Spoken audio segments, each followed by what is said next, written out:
Hey guys, Mark here. Today we're going to be talking about testosterone. The reason why I chose testosterone today is because a lot of young men in their 20s are having low testosterone issues. And obviously at 30 years old, it does decline, we know that, from 30 onwards, but it can be helped out with a natural way by eating certain foods, looking after your health. I had low testosterone in the past due to I used to do bodybuilding, and I went on very low fats. So today I'm just going to give you some advice. You can take it on board if you like. Everything I say is what helped me out. You don't have to do it. It's just some advice and to help some people out there try something different, because there's a lot of stuff out there that's not really helping anyone, and people just trying to sell products or make money. Okay, so we'll start off with a few foods. So what I did to start off with is up my fats. So I up my fats, good fats, so not trans fats, saturated fats as well. They're very good for you. So some of the foods, I'll list a few foods for you. So avocados, grass-fed meat, whole eggs, not egg whites. You can have the whole egg. The cholesterol is in the yolk. That's where you get your vitamin A, vitamin B, vitamin C, a lot of nutrients in the yolk that you're missing out on when you cut that out. And that's where cholesterol is. And cholesterol, good cholesterol does not put on fat. Cholesterol is what makes testosterone, turns into testosterone. So eggs are very important. Brazil nuts as well, got a lot of selenium in them. Coconut oil, olive oil. Don't cook with olive oil. Olive oil can go toxic when you cook it, but it's great for salads. Coconut oil is a saturated fat, so you can cook with it. It can deal with that heat, at a certain temperature, so you can cook olive oil. They're the foods I use personally. You can use almonds as well. But I try to stay away from so many nuts because you can overdo them. And you don't want too much fat. So there's some of they're the simple high fat foods that I use. So basically they're your fats there. Then we'll go through the carbs. Yes, you do need carbs. Look, I've done all sorts of diets. I've done keto, I've done high carb, low carb, high protein. When you do all these different diets, you're stopping yourself, you're missing out on nutrients. So, high carb, then you have to lower your fat. High fat, then you have to lower your carb. High protein, then you have to, play around with the fats and carbs. Now, protein is definitely necessary. You need highish protein. Not as high as everyone thinks. Old bodybuilders, they go way too high with their protein. Protein, out of the three nutrients, macronutrients, plays the least role in building testosterone. It's fats and carbs that help with testosterone production. So with my carbs, I'll keep it around 30 to 40%, depending on training days. So I do count my macros, but if you don't want to count your macros, I suggest you just do it for a month. And after that month, if you don't want to calculate it anymore, that's fine. It's up to you. This will just, help you out. Then you know what's in each. So an avocado will have a certain amount of fats, or, beef or whatever you put in there, around about how much fat and carbs and whatever's in your meals. And then you can stop calorie counting, and then you know from there. So carbs, I would use, basmati rice, sweet potato, pumpkin, brown rice. My stomach doesn't like brown rice too much. I don't think it breaks it down too well. Vegetables, obviously, carbs as well, but the high fiber carbs. There's not many carbs in, say, broccoli or something like that, but definitely add carbs to all your meals. So that's your carbs there. Look, I stick away from wheat and dairy. That's my choice because I'm lactose intolerant and gluten intolerant. I found I feel much better. It's up to you what you want to do there. It definitely helps with inflammation if you cut them out because they're high inflammation foods, which can cause problems later. But that's up to you in the long run. Protein. We talked about grass-fed meats, eggs, organic chicken. Make sure you get them from good sources. I've got a farmer, so I'm lucky. I live in Australia, Adelaide, so I'm lucky I've got all good produce, and I get a farmer to deliver my door. So, but not everyone has that. So I'm lucky in that aspect. But try and do your best with the meats and find them from a good source that are not sitting in the supermarket for 20 days. It's not really a good thing. And always go for the grass-fed meat, not grain-fed. Difference between the two: the cow obviously gets fed grains, and one eats grass. The one that eats grass, different kinds of fats. So you have more omega-3s, CLAs, which are fat-burning fats. The cow that eats grains has more trans fats, omega-9s. They're the fats you don't want in your body. So as soon as that cow eats that, they do that to fatten up the cow. Then it converts to whatever when you eat that. So it's going to raise the estrogen in your body. So estrogen can, when you have high estrogen, especially as a male, put on fat around the waist, arms, chest, and it lowers your testosterone. If your estrogen's high, it lowers your testosterone. So that brings me to the point. If you should really get your bloods done. Any diet you do, anything you do, any substitute you take, get your bloods done from a good doctor, and there are good and bad doctors out there, and good naturopath. When you go to a doctor, steer with the natural way. You just want your bloods done, and he will tell you what your bloods are like. So your testosterone, estrogen, always get them done. Look at your zinc, your vitamin D levels, vitamin B levels makes a big difference. Prolactin, everything like that. Get them all checked out. Makes a big difference knowing what's out, so then you can work around that, and the naturopath will help you with that, or dietitian, or whoever you want to go to. But with the protein, so I'll go with the macronutrients here. So I go 30 to 35 fats, protein 30. So it's like 1 gram per pound.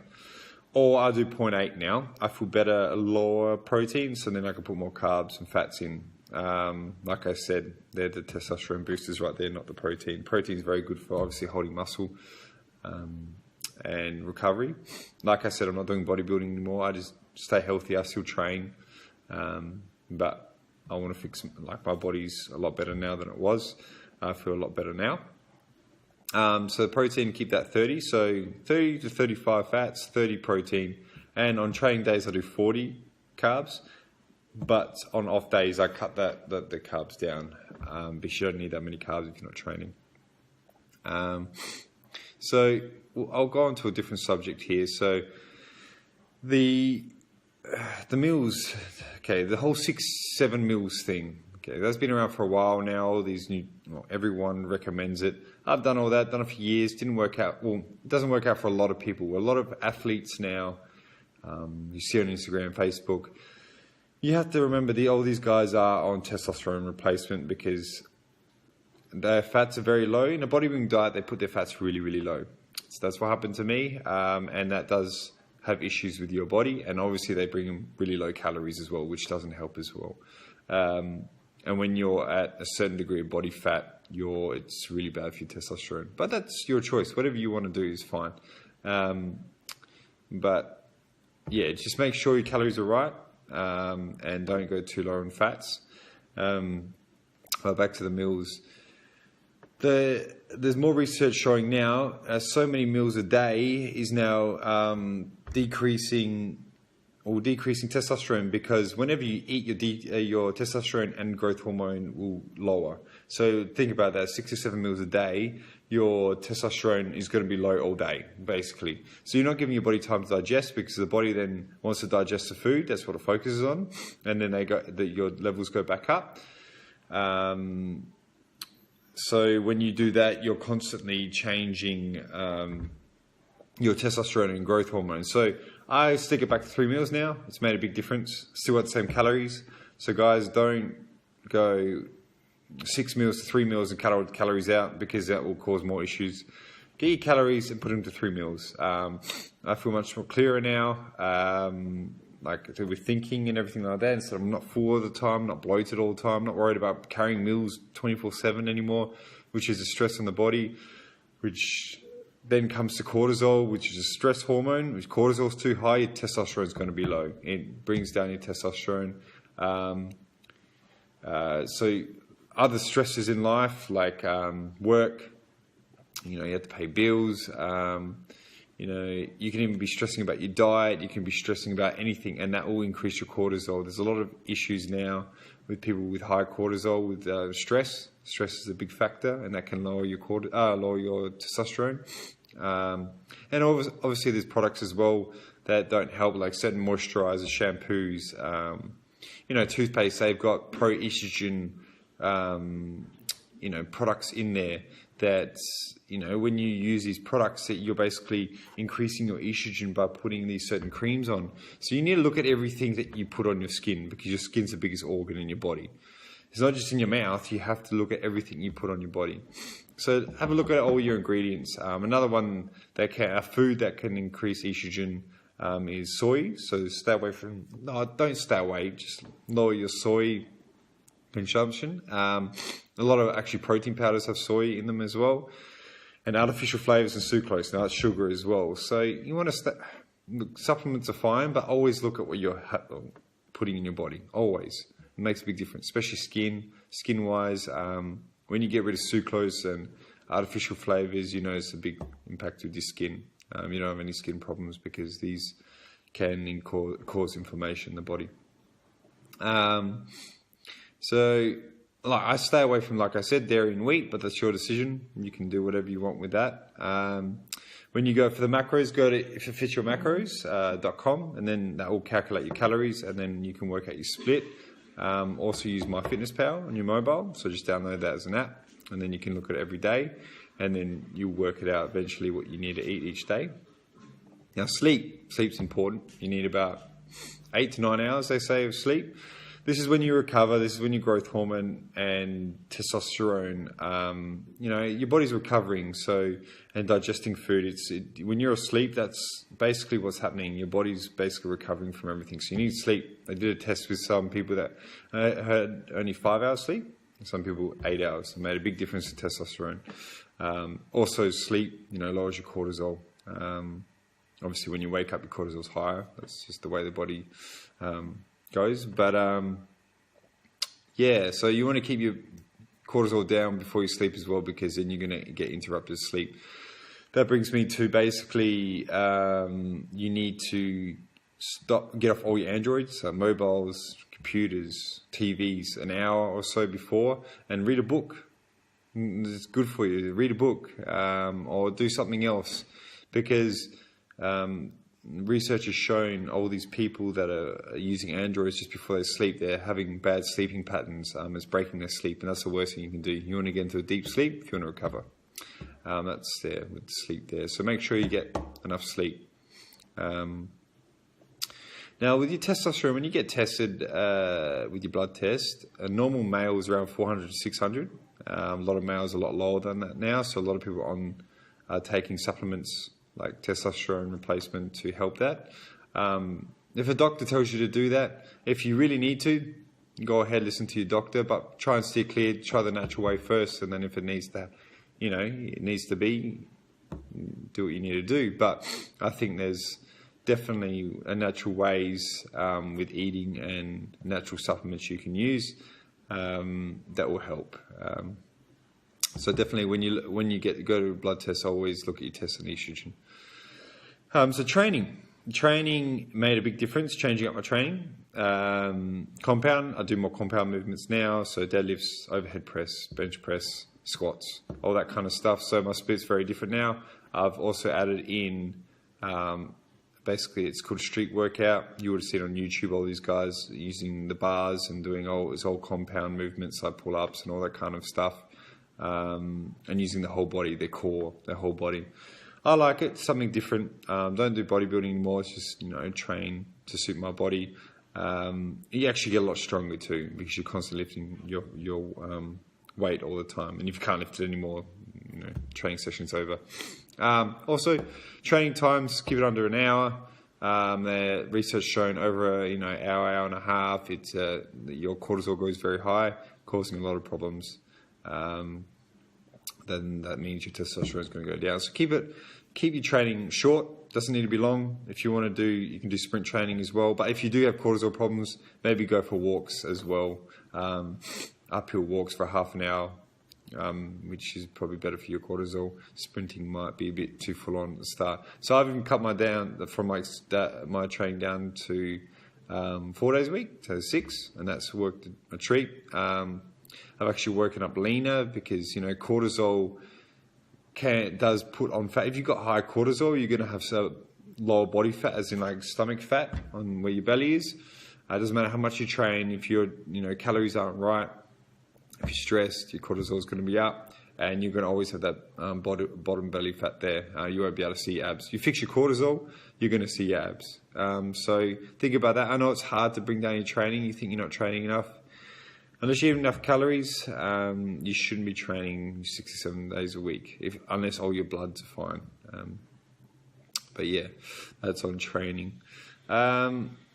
Food, try and stick to free range, and like I said, grass-fed makes a big difference. There's a lot of hormones, a lot of these chickens that they leave in the supermarket, and even with the meats, try and get grass-fed. Like I said, big difference there.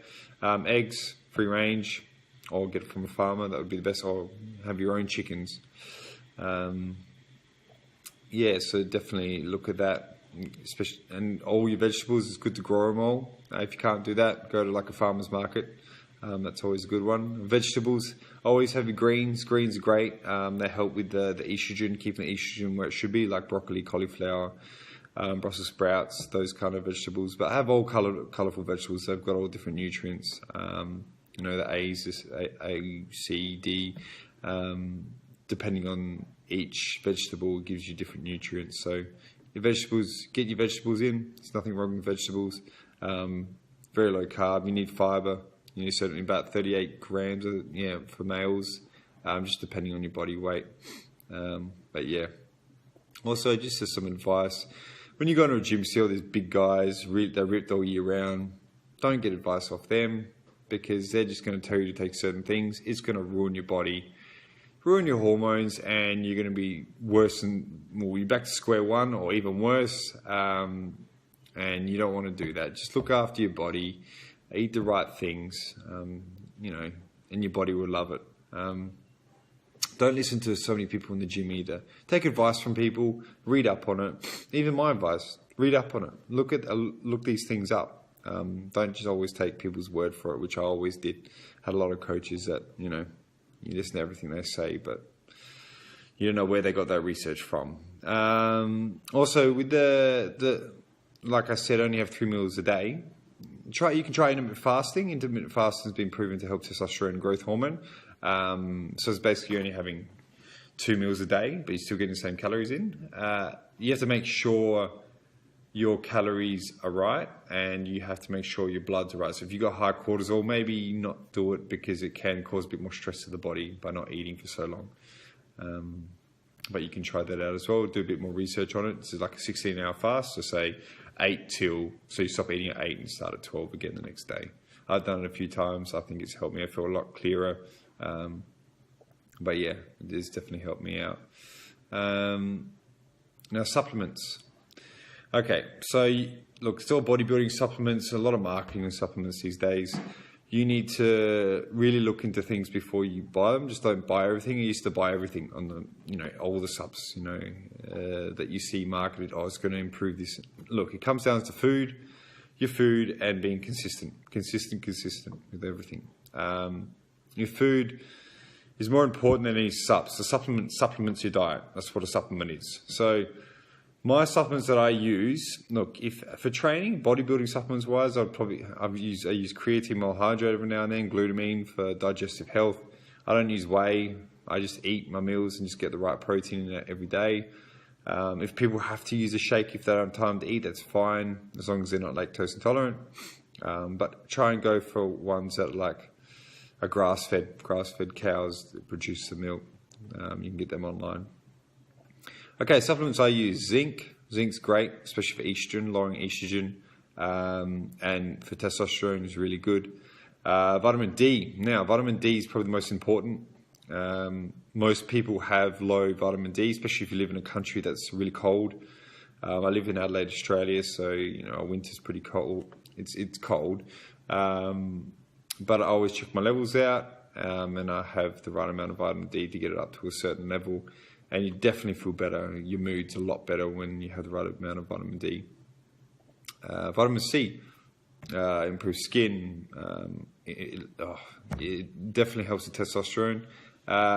Just recovery with muscle, skin, immune system. If you have enough vitamin C, you probably won't get sick each year.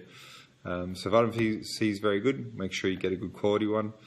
Fish oils, also good for the whole estrogen stabilizing as well. And it's good fat that I use as well. Vitamin E is very good as well. It's a good antioxidant.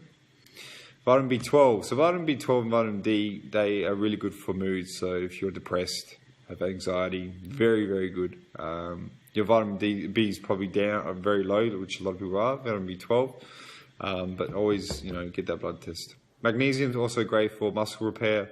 Magnesium Chelate that I use, muscle repair. Sleep, I use it before I sleep, and I sleep really well. But yeah, that's great. Magnesium is definitely one of the ones you definitely need to use. If you can only get 3, I would do, 4, vitamin D, vitamin C, vitamin B12, and magnesium I would use. Now, for stomach health, always look at your stomach health. I've done that the last year and a half. The foods that help with the stomach, like kefir, probiotic tablets, get good ones. There's some, pretty crappy ones out there, but get a good quality one. Naturopath might recommend one for you that's a bit better. So probiotics, and look for some foods that will definitely help out your stomach. I use aloe vera. You can drink aloe vera, and that's good for your insides as well. But yeah, there's all sorts of things. Just look up stomach health, and a lot of things will come up. Just try and stay natural products with it. Don't use anything with chemicals in it. But everything you have to think about, if your digestive health isn't right, if you're not basically taking the nutrients, your body's not repairing, nothing's happening. So that needs to be right. Digested. People don't realize how important your stomach is, and your small intestine and large intestine. If they're not working right, you're going to have a lot of issues. But that's about it. Look, I think the best thing to do, the first thing, go a blood test, see where everything's at, see where your bloods are at, and then go from there. Definitely up your fats. Start counting your macros for the first month. Don't stress about it. Just get your fats up. Get good quality food in your body. Stay away from all these sups that people are trying to give you. Just do the right thing by your body, and you're going to feel so much better. Like, I'm feeling a lot better now. But yeah, look, hopefully I've helped people out. I've helped someone out, or definitely research everything I say, and just give it a go. Food's what we've always used to heal our bodies. So yeah, give it a go, and thanks guys, and have a good day. Bye.